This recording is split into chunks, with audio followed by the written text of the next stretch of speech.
Lo que estás viendo ahora mismo parece comida, pero no lo es. Es una patente de ingeniería, es tecnología militar de 500 años de antigüedad y el centro de una guerra corporativa silenciosa que mueve miles de millones de dólares al año.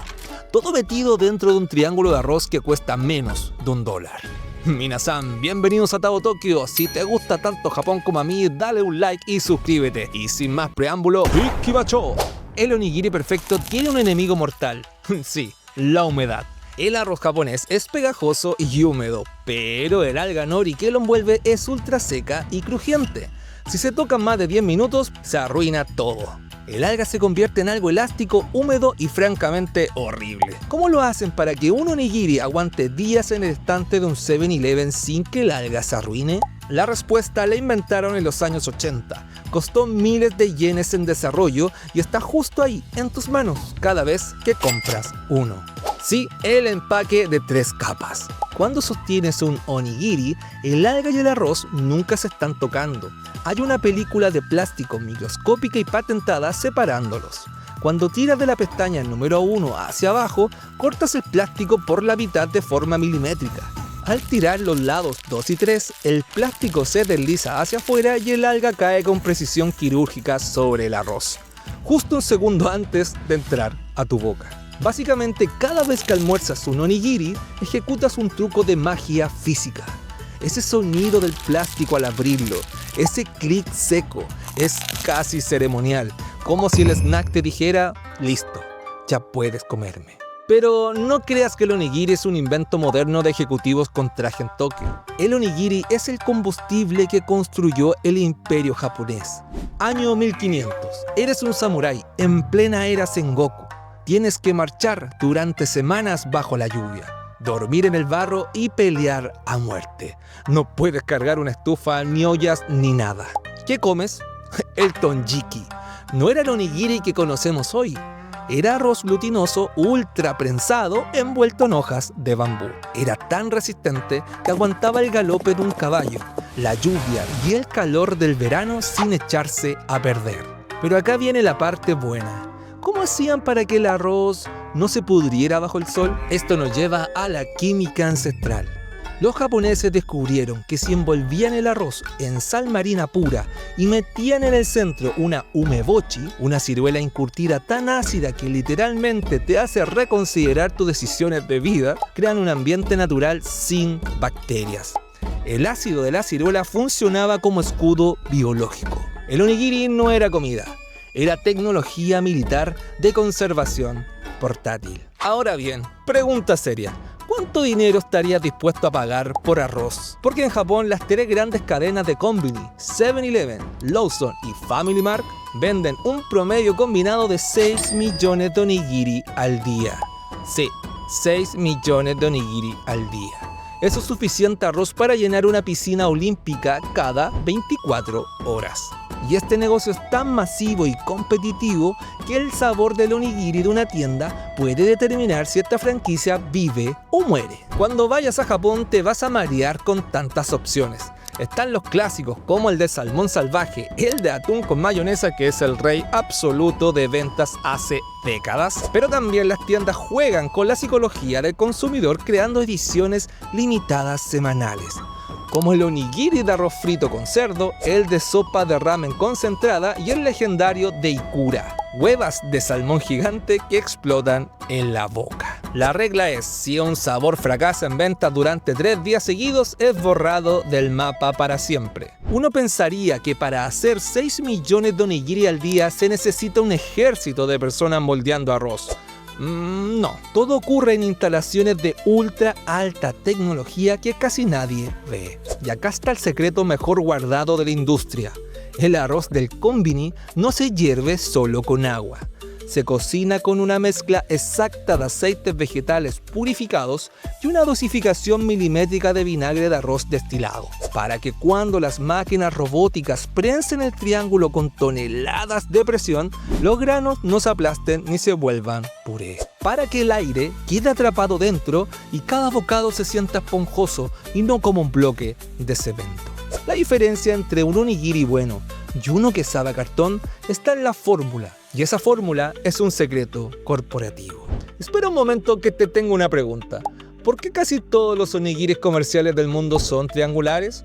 ¿Por qué complicar toda esa maquinaria industrial con esquinas en lugar de hacer una bola redonda simple? La respuesta tiene dos partes. Una te va a parecer muy mística y la otra te va a parecer muy comercial japonesa. La mística, los antiguos agricultores japoneses moldeaban el arroz en forma de montaña para pedirle protección a los dioses sintoístas. La comercial japonesa dice que un triángulo optimiza el espacio de los estantes de refrigeración un 33% más que las esferas. En Japón, donde el espacio vale oro, hasta la forma de la comida tiene un cálculo detrás. Pero el onigiri no solo vive en el plástico del supermercado. Si caminas por el barrio de Asakusa en Tokio, te encontrarás con Onigiri Asakusa Yadoroku, el restaurante de onigiris más antiguo de la ciudad, premiado por la guía Michelin. Aquí no hay máquinas ni plástico. Te sientas en una barra de madera frente a un maestro artesano que moldea el arroz caliente frente a tus ojos, usando algas premium traídas desde la bahía de Tokio que cuestan una fortuna. Un solo triángulo puede costarte lo mismo que 5 almuerzos completos en Occidente. El contraste japonés en su máxima expresión, lo industrial versus lo sagrado. Hay algo más que pasa en el konbini que nadie te cuenta antes de ir a Japón. Cuando compras un onigiri, el cajero te hace una pregunta automática que literalmente divide a la sociedad japonesa. ¿Quiere su onigiri caliente? El onigiri comercial está diseñado para comerse a temperatura ambiente, unos 18 grados, que es cuando la alga se mantiene más crujiente. Pero sabores como el del cerdo asado o el pollo con arroz liberan sus aceites y multiplican su sabor si los metes exactamente 10 segundos al microondas del konbini.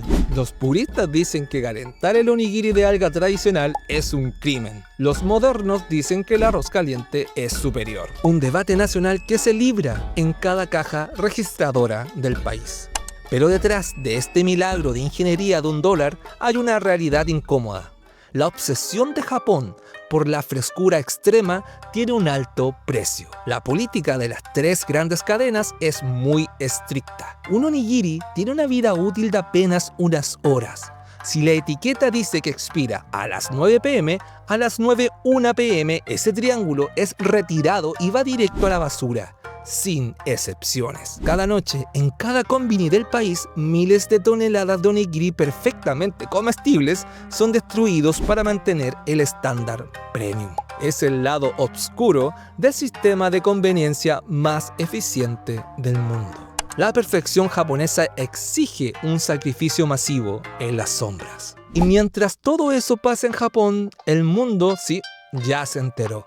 En New York, París y Ciudad de México están abriendo tiendas dedicadas exclusivamente al onigiri. ¿Por qué?